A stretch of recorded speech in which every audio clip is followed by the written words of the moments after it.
stage work. There's some repair to do on that.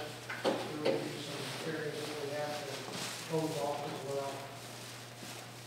And then, of course, through the gym, we broke down the paint the walls, good colors, and then the ceiling and the ductwork. Because ductwork's already been done with this material. We can do on ductwork that the whole for years and years and years, even though it's not a problem anymore. People, it's that type of little bit of ductwork, it's not to pay stuff down, but there's pipes out there that bond for a while. So I just kind of broke it down that way. Any questions or comments on this, Mr. Fowler? No, not at this time. Good. Okay? Thank you very much. All right, thank you. Mike? Okay, I came to the last board meeting, and after reading the minutes for the January 15th meeting and watching the YouTube video, it's clear on there I did not say upon receiving approval from the residents to borrow $1 million. Because you guys know you did not pass a referendum for that, and I didn't say it. You guys can go watch the video if you want. I've watched it. Other people have watched it. I didn't say it. It's in the minutes. I'd like that taken out.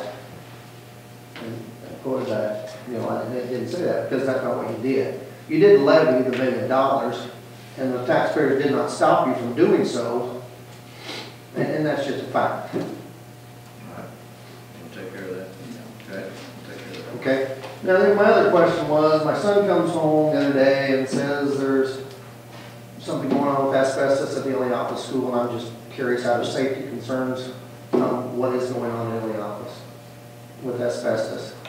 Evidently, it's posted on the wall about the asbestos, and you're abating it, or I'm just curious. We had a situation where we had basically a radiator that burst and it caused a leak and ruined basically our computer lab over there at the elementary school. Part of it, the water ran under the door and into our hallway. Our hallway is a tiled hallway. As a result of that, it popped up some tile. And we had been told, I guess, years ago that the glue to those tiles might be asbestos. And so in order to do that, we contacted an actual professional asbestos removal company, AAA, and they came and they did the work. Monty's here. He's our asbestos manager. He's actually been trained. I've been certified. And Monty, you could probably explain better than I can. It's a non-fibrable material, so it can be removed the way it was removed, and the Department of Public Health okays before they can even remove it, and they okayed it to be removed, and students didn't have to be, moved out of the building or anything because it's non-fibrable in the way it was being taken out, because it's just loose tile, and it's not dangerous. So you're saying there's no health issue whatsoever. So you're saying it's not the tile that have the asbestos in it? Tile does, and the tile and the glue, the both. plastics and the glue. Do all the tile in that school have asbestos in them? I'll give you this. This is who did a 3-year inspection. And if you turn the page, on the back side, I made a note.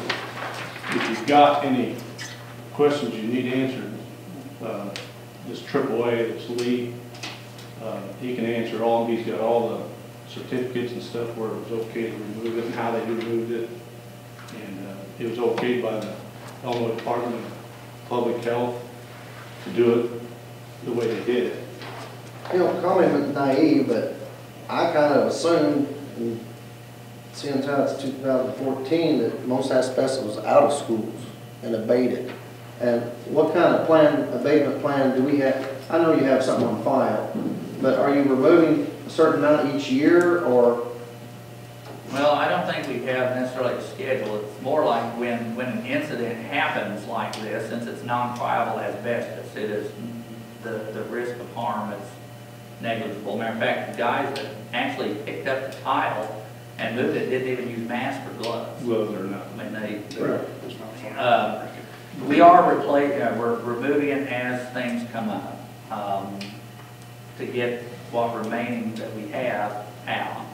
And I've been in, I guess, 4 schools, and I know 3 of them had places where there was asbestos, mostly in this glue, this tile. Matter of fact, the last district I was in, they had tiles with glue that was asbestos. And I had a concern when I heard that, and I said, well, you know, what's the deal with this? How harmful is this? And I was told at that time that for there to be any harm done to a person, they would have to actually get down and lick the back of the tile and ingest so much of this for it to be harmful. Because, you know, my question was, if we're going to be on this, walking on it, is there a threat to the people that are on it? And I was told, no, that's not the case. It's not like you know, like sometimes schools will have the old ceiling tile that had asbestos. And that's friable. If they get up and start monkeying with that, then the particles get in the air. That's dangerous. And my understanding is we don't have that type. I think the friable was taken care of a long time ago. The majority of it, other than some piping, which is up in the ceiling, not exposed. And that was sealed. That was in the mid-90s, Mike, and Yeah. Well, that's when I figured most of the stuff was taken care of. That's why I was taken aback when I heard that. Do you seal these tile down with sealants of any kind Yeah, they during wax the and year? seal it down. It's like 1%, which is almost nothing. 1% of asbestos in the tile. Yeah, it was assumed, but it was tested and, yeah, it's like 1%. And the stuff that they were taking out, like when I was in high school, was like, what, 30% is Right. Yeah, it was. Well, that's why I was surprised to hear that there was any. I mean, and nobody knows the percentage, and that's fine. For a follow-up question, I was surprised to hear the painter man say we still have lead paint, which I'm surprised to hear that as well. Well, I can keep on to answer that. sure. The lead paint is not a problem, because it's not a problem until it's broken, because the paint's all been encapsulated. You go into old theaters, all they do is put oil paint over it, and then they'll put latex over it, and that encapsulates it. It's the same way what they're talking about with the floor. The glue is where most of the majority of your problem lies at, because you're walking on a tile all the time, it's not releasing it. But for you to paint it now, you have to remove it? All we do is we go in and we build like a tent that goes there and then close it, and then we remove. Once we disturb it, we're gonna open it up because you're scraping it, and you've gotta bring it down. And what we do is you moist it to control that, and then you scrape it, and you vacuum everything up so it's all gone. And then you go ahead and you plaster over it again, and you're good to go. That's how that's done. But right now, what you got in the school, it's not a problem at all, because it's all been encapsulated by being painted in the past. And it's the same thing down in Pana. They've got the same, you know, these schools for years, it's still around, but it's just how it's done. Okay. Okay. Okay, thank you. All right, agenda. Does anyone have any questions or comments on the consent agenda? Not entertain motion approved. Motion made by Mike, seconded by Kim. Call roll, please. Mike Oakley? Yes. Stephanie Guerrero? Yes. Pat Peters? Yes. Doug Williams? Yes. Kim Brown? Yes. Mike Stowe? Yes. Tracy Golden? Yes. Okay, superintendent's report. I'm going to turn it over to Mrs. Reedy that has a program she'd like to kind of share with the board.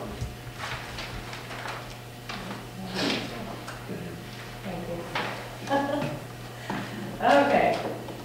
We're talking about unhealthy stuff like asbestos, and I'm talking about healthy stuff. I wanted to briefly talk about a program, and actually let me give you a copy. A friend of mine that I run with, who actually taught me how to swim, and we've been running, she's the health and wellness director at Hawaii, her name's Angela Colt, and we were running one day, and she said, I have this new program for schools, and I don't have any county schools that are implementing it, and just a couple of the Decatur elementary schools are.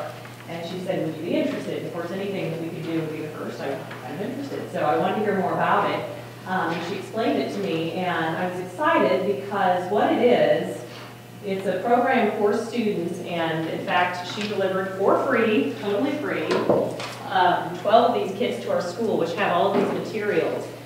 And it's a 12-week program teaching kids how to be healthier and how to eat correctly. And the reason I was really motivated to do this, it doesn't take a lot of time, it's free, but the main reason is, one, we have a long winter indoors. And probably, even when we were talking about this, even longer than I thought it would be. We can attest, all of our kids are inside, your kids are at home inside, everybody has cabin fever, so a great time to do some indoor health activities if possible. Secondly, students, I've noticed a lot, I've been talking to my social worker, a lot of students suffer, just as adults, seasonal depression, lack of sunshine, so exercise really helps with that. And when you have depressed kids, it's hard to learn and concentrate and focus on school. And then the third thing, when she and I were talking about this, and I heard this on the news, I don't know if anybody else heard this, but out of 102 counties in Illinois, you know where we rank on the for healthy behaviors, which include obesity, smoking, and physical activity. Anybody know?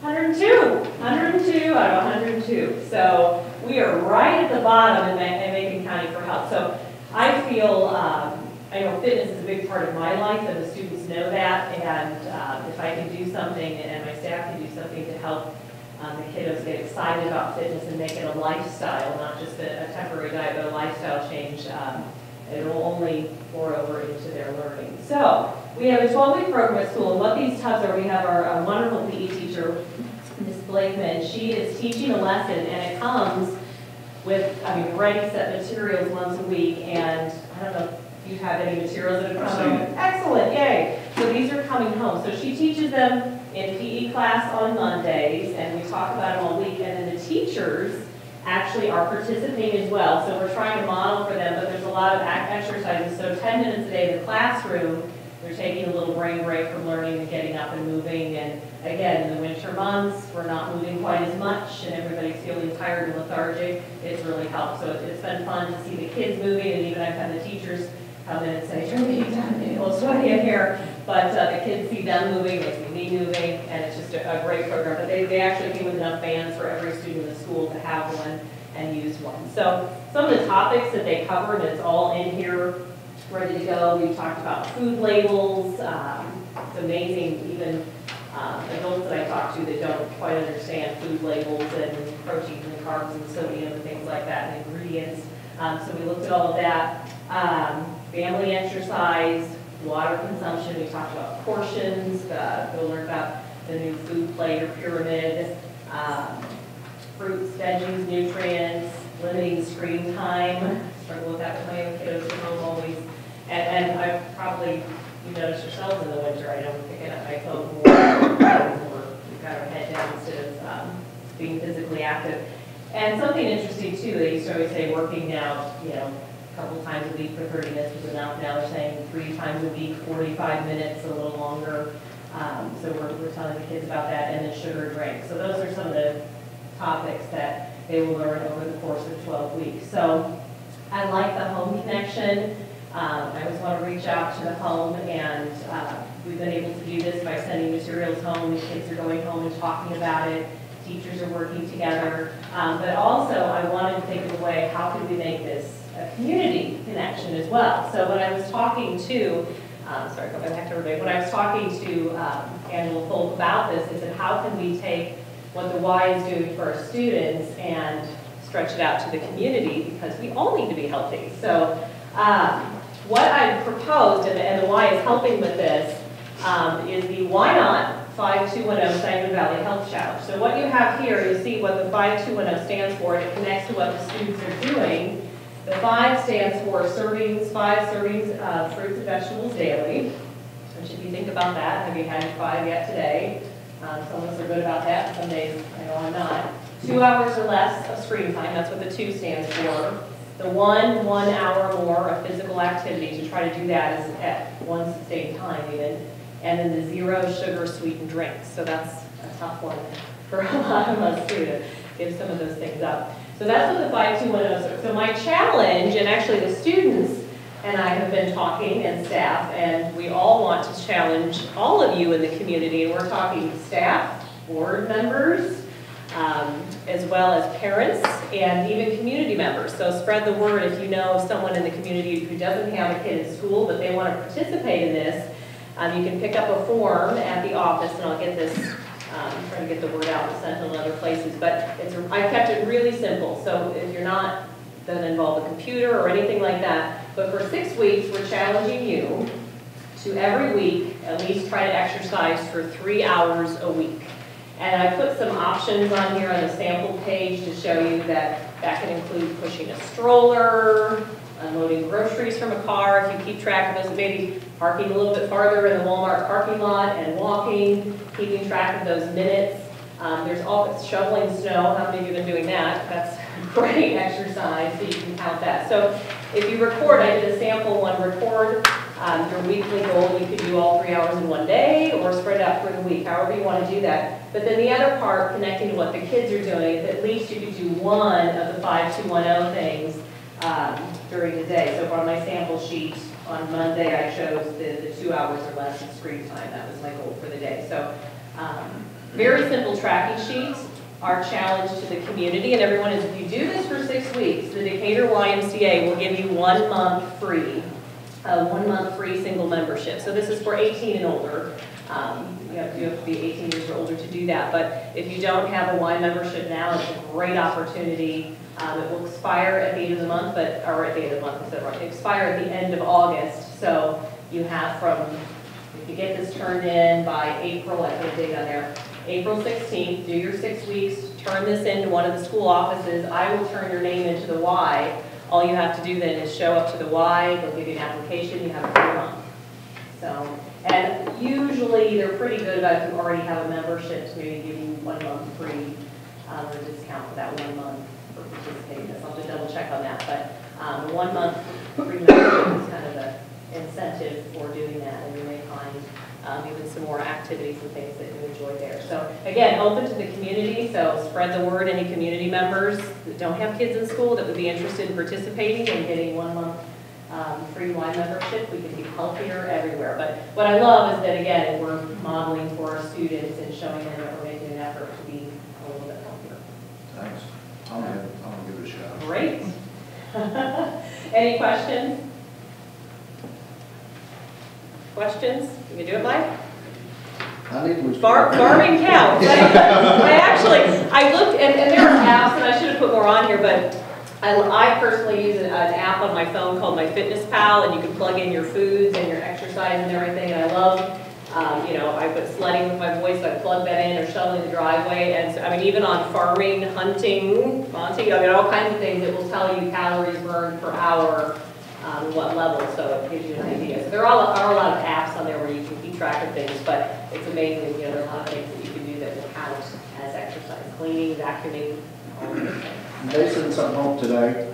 I have not sent this home. I want to introduce it. Well, my youngest came home and said something about what exercises we've been doing. Yes, that's Okay. week 2. Okay. Yes. He was filling that out as I was getting it. That would be right out of here. So on week 2, it was all about family exercise ideas. Yeah. So yeah, your kids will come home and probably start bugging you about what you're doing and what you're eating and all that. So, but like I said, when we came 102 out of 102 in Macon County, that's not something to brag about. So if we in our community can make something different, that is great. So I tried to get the Y in Springfield to participate too, because I know a lot of us, it would be easier to go there.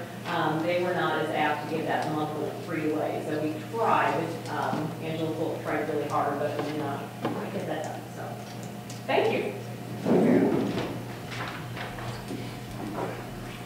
You want to go on, Jill, to the Oh. curriculum director? Okay, that was more fun than math. Math, we went to the math forum, the ISB Math Forum in Springfield back on January 29th, I think. Bob was there, Pat Schrader, Mr. Fleming from the middle school. So we tried to have some teacher representation from the middle and high school. It was a huge meeting, and out of, 250 people in the room, about 99% of them said, with this new Common Core math, we feel like brand new teachers. And I know there's a lot of political issues with that on both sides, and I won't get into that, but what we have is what we have. So looking at that, they made a really good point with the math that we need to decide what direction as a district we're going, Because even if we keep our traditional math, and when I say traditional high school math, I'm talking about Algebra 1, Geometry, and Algebra 2. So if we stick with the traditional pathway, which is fine, the state's saying, but we are going to have to change because it's not meeting that college and career readiness standards, because those have all shifted up and become much harder from kindergarten all the way up. So they explained the traditional route, but then also the integrated route, which I'll be honest, the state is pushing, and many of the states are saying you have to go with the integrated math. Illinois, we asked this question, why aren't they telling us which ones? They tell us everything else to do. And in this case, they actually said, well, we're leaving it up to local districts to decide if you want to go the integrated path or the traditional. However, with the integrated path, we have the scope and sequence, and we have all these assessments, and it'll just be much easier. So you could tell when you say they were really pushing. I'm not ready to make a decision either way, because I just want to inform you, first of all, the integrated math, the difference is, it's instead of having Algebra 1, Geometry, and Algebra 2, those 3 math courses would be Math 1, Math 2, and Integrated Math 1, Integrated Math 2, Integrated Math 3. Which sounds odd, but if you can think of it this way, you're taking Algebra, Geometry, and Algebra 2, components that you're teaching in normally in isolation, and putting it in Math 1, all 3 pieces into one math class, which does kind of make sense because they all intertwine rather than, there are connected, there are connections there. So it makes sense, but then there were a lot of questions of, okay, what if students aren't ready? And then the schools that were there, they had a whole panel of schools talking about that, saying, okay, you have a freshman student that's not ready for geometry concepts. So what do? Well, if the schools there said they put them in a second period of math class called Math Lab or Math, I forget now, Math Lab was kind of a popular term to help support those kids. And that gets into RTI and getting kids more time and intensity and things they need. So it was very interesting to listen to the panel and what they basically said. The ones that had gone on to Math 1, Math 2, Math 3, they did have a lot of issues because parents had a lot of questions, as expected, about credits and colleges and how will colleges look at Math 2 and integrated math, and will they look at that the same as they would, algebra or something like that. And so they said they had to do a lot of communication with colleges to make sure everything would fly, and they weren't having any problems with that. So anyway, lots of things to work out. We are just to the point, in fact, tomorrow we're meeting in Mr. Fowler's office, and we have a small committee together just to take information we've learned from our meeting. You went to a meeting on the data one, had some math information. So I think we're just at an information gathering point. This is definitely not something that could be done next year. It would take a lot of planning. When we talked to the schools that have done it, they started with 8th and 9th grade, because that's where that transition really is, and they're kind of looking 8th and 9th and then working their way, if that makes sense, 7th, 6th, and on up to see how to do that.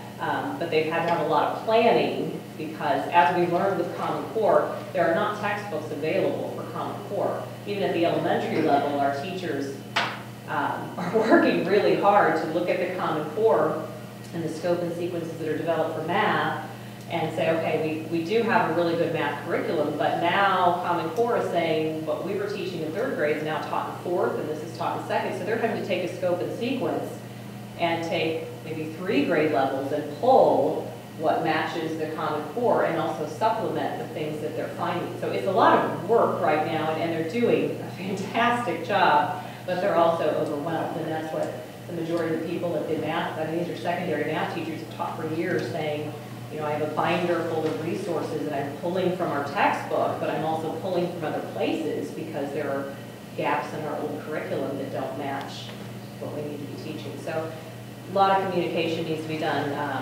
Like I said, we're at the very early stages of looking into it. Certainly not going to do anything without a lot of thought and looking into that and getting more stakeholders on board as we get along in the process. But math is a big topic, especially with part coming next year. It's a huge, huge topic. But anyway, any questions on that? Any questions, comments? At the elementary level, we're doing Common Core now, right? Yes. How's that affecting this is the first year for Common Core though, right? 100%, yes. Mhm. So we really haven't seen how it's affecting at the junior high level on up to the college. No, and you know, like, the bad thing right now to really gauge it, for example, the ISAC coming up, which is coming up, I need to add that March 3rd. You know, it's 100% Common Core, but yet it's using the old ISAC format. So then next year we have the park, which is a totally different assessment, and that's, I watched a whole webinar on that. They're not ready. They say they are, but just, I could talk for an hour how many issues are going on with that. So the problem is, to answer your question, by just looking at our state test, it's going to be really hard to determine how our kids are really doing with it. I think you're right. Over the long haul, we're going to have to look through the years, and it's going to be really crucial when we get to those, when they finally start getting to 8th and 9th grade. I think that's a good question to say, okay, the kids that Debbie and I have now, when you get them in 8th grade, are they ready for algebra? Are they all ready? Only a few? What percentage? We know what percentage now are ready. Will it be a higher percentage? That will be interesting to see. So it's going to be over time. Yeah.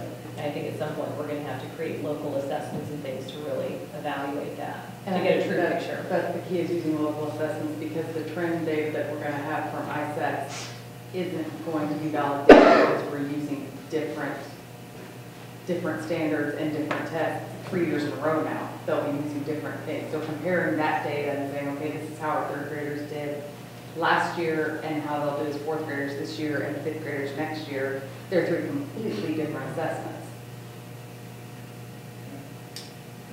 Thank you. Good job. Okay, new business, is it graduation dates? We're recommending that the high Do you have any school, other old business? I'm sorry. I'm recommending that the high school graduation date be set for May 17th at 7 p.m. Questions or comments on that? I'll entertain a motion to set the high school graduation date for May 17th. I have a question for Mr. Meadows.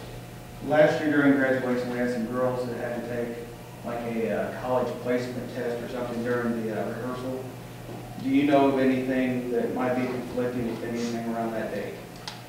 No, and I haven't met with Mr. Wheeler yet. We kind of work together on the practice day, because it takes the band and have the kids get used to coming in to the gym, to the band. And so it's kind of it's almost a whole school effort to do that. And it was unfortunate that those two couldn't be a part of it. I mean, it's not absolutely crucial that you're there, because you basically walk in and kind of follow the lead of everybody else. But, you know, we need the majority of the kids there to kind of go through that process.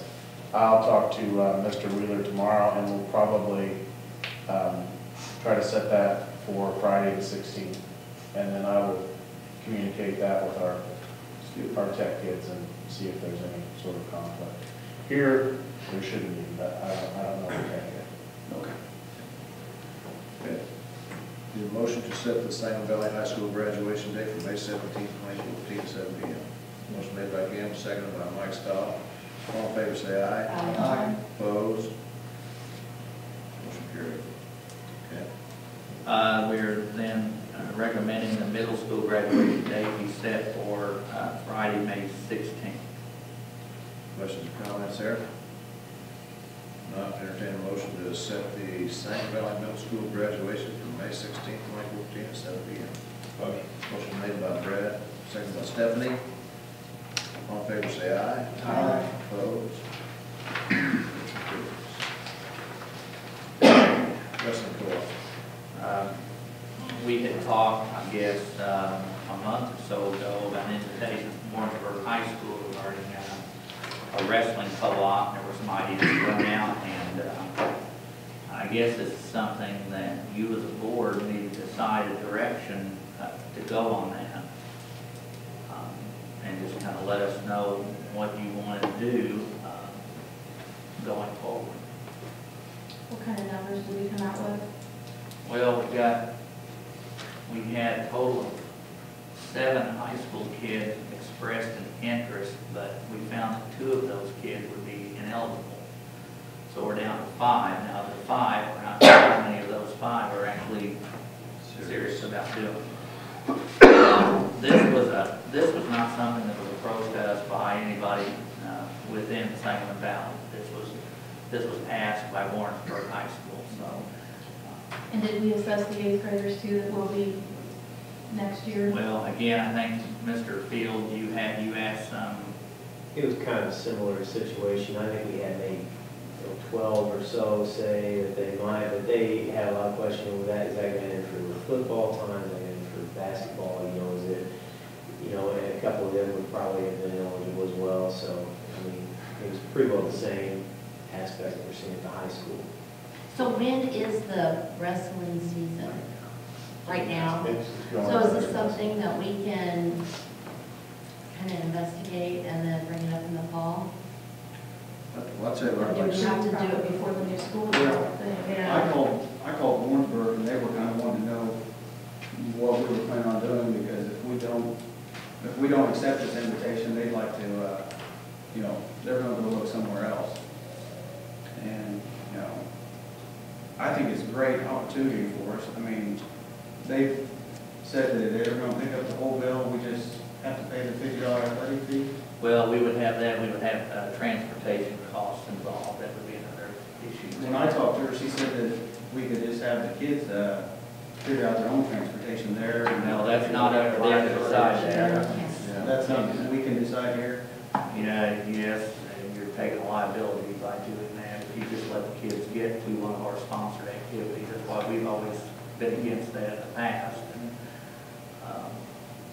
we provide the transportation that, for liability reasons. I guess I have a couple concerns. First of all, we approved the bass fishing program here not too long ago, which is pretty much self-sufficient. And I understand that.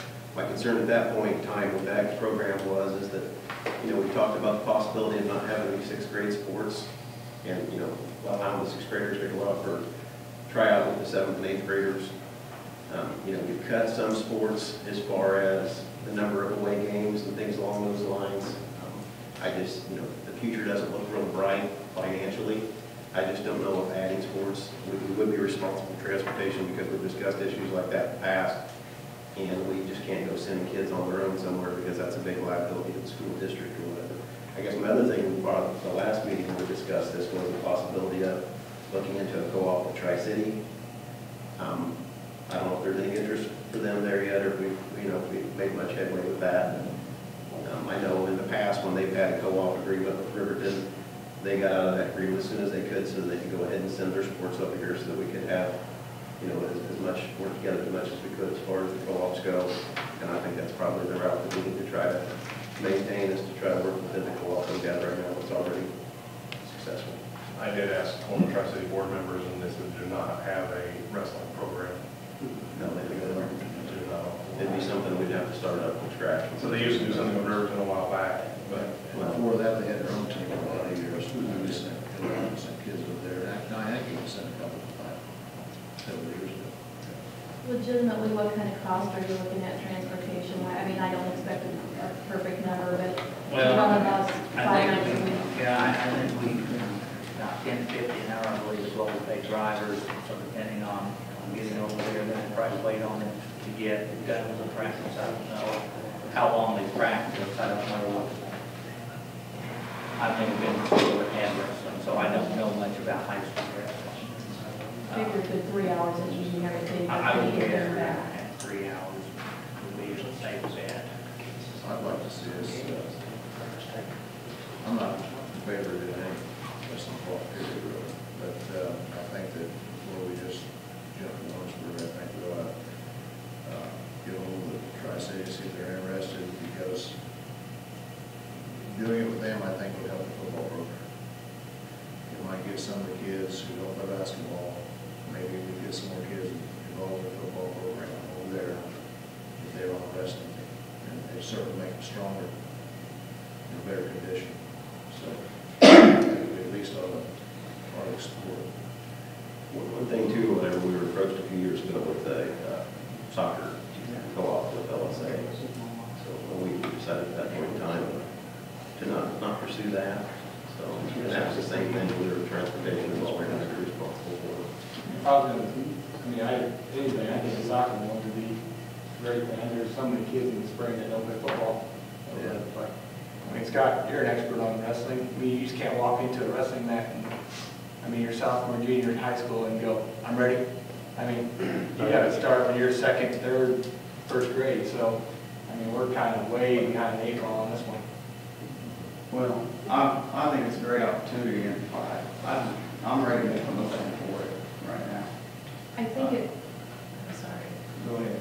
I think if we're going to ask Tri-City, we need to do it quickly then, because I don't want Warrensburg to lose interest and lose an opportunity if that's the route we're gonna go, is to do something. I kind of thought we were gonna do that last month and check to see if they had any interest, but, Well, we wanted to check costs first, and here, Coach Myers had checked with our general test program to find out kind of what kind of cost we're talking about. We were told by Argena that the mats, you need to buy at least one mat. Argena has 4. Those mats run $6,000 to $8,000 per mat. They have to be reconditioned every 5 to 10 years, and it costs about $1,600 to recondition them.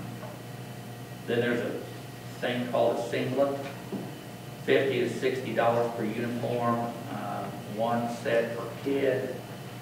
Set 14 typically makes a full squad. Tape, mat tape, Viper case, $75, not that expensive. Headgear, $30 per set, one per kid. Kids buy their t-shirts and shoes each year. Warm-ups are optional, $70. The officials that you hire would be $50 for a dual meet, $80 for triangular, and I don't know how many officials you have for that. Test strips, $50, visual scale, $150 to $600. Then you'd have the coaching that you would have to, hire 1 to 2 coaches. Said Argena participates in about 21 dual meets and 4 tournaments, and tournament entry fees range from $150 to $225 per meet. Can I say something? That's if we were starting our own, correct? We would have to Right, split that out. But if we're doing this, if we're going Warrensburg, they would go there and every bit of that they're saying they'll take on, except our kids would pay a $50 athletic fee. Yes, and that'd be on the kid, and then we would have, the only expense we would have apparently from what Warrensburg had said, was the transportation. And I also heard that they have a program that's, it's not school sponsored, but I think it's parent sponsored. What's that called? I can't do that. And they would be open to, like our junior high kids coming over there and taking us in. So that's kind of like our JFL program or our youth league or something like that. Mark, you want to say something? I had Josh call over there today to find out a little bit more about how many kids that Warrensburg had out, how many they were finishing with, and last 4 seasons, I think they were finishing somewhere around 6 kids. And you know as well as I know that 6 kids, you're not going to build a wrestling program. If we took all of our kids that were interested, and took Tri-City kids that were interested, are there 14 weight classes? We've had a couple, I think it's up to 14 now. 14 weight classes, and, obviously you would want at least a couple in each weight class so that you could have some competition and some, quality practice.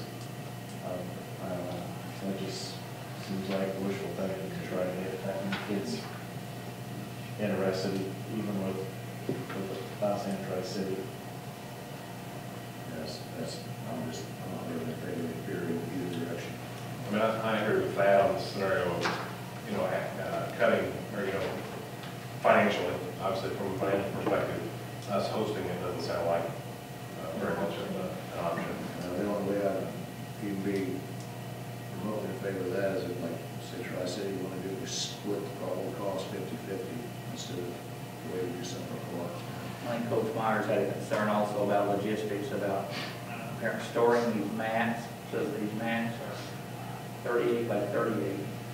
He said there's a question of storing the mats and practice times of what we got going on in the gym, rolling the mats from one place to the other to get ready for practice. And there was he had some logistical concerns. How many kids do we have in the bass fishing program right now? I don't know how many are active. I've never providing transportation for those guys? We were supposed to be doing that for those. That was the agreement. But are they even, it's not, have they even started yet in the spring when they think they get started? They start in March, I believe. I guess the concern, I mean, like, I think Dad made a good point, Brad seconded, we hesitated on the bass fishing thing, and it's costing us almost nothing. We're taking any kind of savings we can get off every program without hurting the football, basketball, volleyball that we do have. I think we offer a pretty good amount of students, so if it comes down to straight cost, I wouldn't be really for adding anything to our budget either. I think that we're trying to save everywhere we can. The LOBC right now has one school that sponsors wrestling, and that's Cumberland. And that's about as far away as you could possibly travel and still be within our conference. Argenta does have wrestling, and they co-op with Monroe. Not going to give you a little bit of an idea. Monroe is one of the bigger schools in the county, and they can't support their own wrestling program. You want to make a motion? Yes, I make a motion that we enter into a 2-year agreement with Warrensburg for wrestling co-op to see where it leads. There's a second? I'll second it. Second by Brad. Call the roll. Mike Oakley, Yes. Stephanie Guerrero, No. Thad Peters, no. Greg Williams, No. Kim Brennan, No. Mike Staub, No. Brad Sittle. Yes. Okay. All right. Anything else for the closed session? Are you gonna let her know tomorrow so they can look somewhere else that we voted this down? Yes, I'll do that.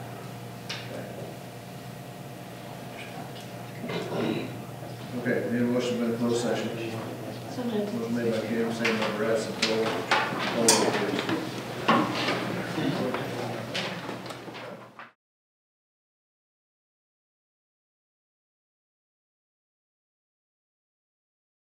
Need a motion to accept the closed session minutes as read in closed session. So moved. Motion made by Kim, second by Mike Stahl, call the roll, please. Mike Oakley, Yes. Stephanie Guerrero, Yes. Thad Peters, yes. Greg Williams, Yes. Kim Brennan, Yes. Mike Staub, Yes. Brad Sittle. Yes.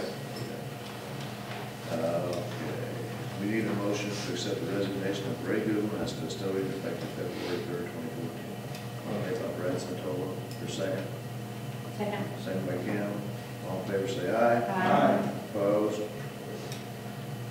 Okay, we need a motion to employ Cody Trigg as Illiopolis Elementary Principal with a contract through June 30th, 2016.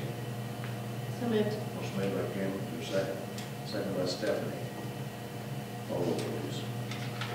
Mike Oakley, No. Stephanie Guerrero, Yes. Thad Peters, yes. Larry Williams, Yes. Kim Brennan, Yes. Mike Staub, Yes. Brad Sittle. Yes. Okay, we need a motion to move Marcia Phipps to benefited bus driver status. Motion made by Stephanie, is there a second? Second by Brad. Call roll, please. Mike Oakley, Yes. Stephanie Guerrero, Yes. Thad Peters, yes. Larry Williams, Yes. Kim Brennan, Yes. Mike Staub. Yes. Brad Sittle. Yes. Mike, I got a question for you. Did you have this guy do these bids? These paint bids? Yeah, I asked him to. Why? That's the administrator's job, does solicit bids. He said he was asking in one of his writings to us that he was waiting for more bids, and I called and told us that we were taking bids, just like if he's seen it in the paper. So, did he miss his bid deadline? Yeah, I did. I had not seen it until now. My other question is, it's also administrative duty to call other schools to talk about co-ops, and you're doing that on there. To make sure I get the answers, because I wasn't getting them from our athletic director or the superintendent. Let's go on, please. That's all I'd say. Okay. Need a motion to adjourn? I have something for the discussion period. Okay. The banks in our district are offering a program for fourth graders. I thought our administrators might like to look at it. It's kind of like a money management thing. I figure with the way the economy is, it might be something good for our kids. Teach them a little bit about money. We've done that in the past. Yeah, they've offered it before in Harristown when my kids were there. We had it in Illiopolis before, back in the day. I remember my kids being part of it, opening an account and prayer to save and whatnot. It's a good thing, but for those that are especially bonded or whatever they get for chores or whatever, and then did I miss anything at the first meeting that these are here and open, or am I supposed to? No, that was just, they said those, and I had to flatten them out like that to get them in my file folder. Okay. And it just happened to open to that, so. Okay, well, I'm sure I didn't miss it. No.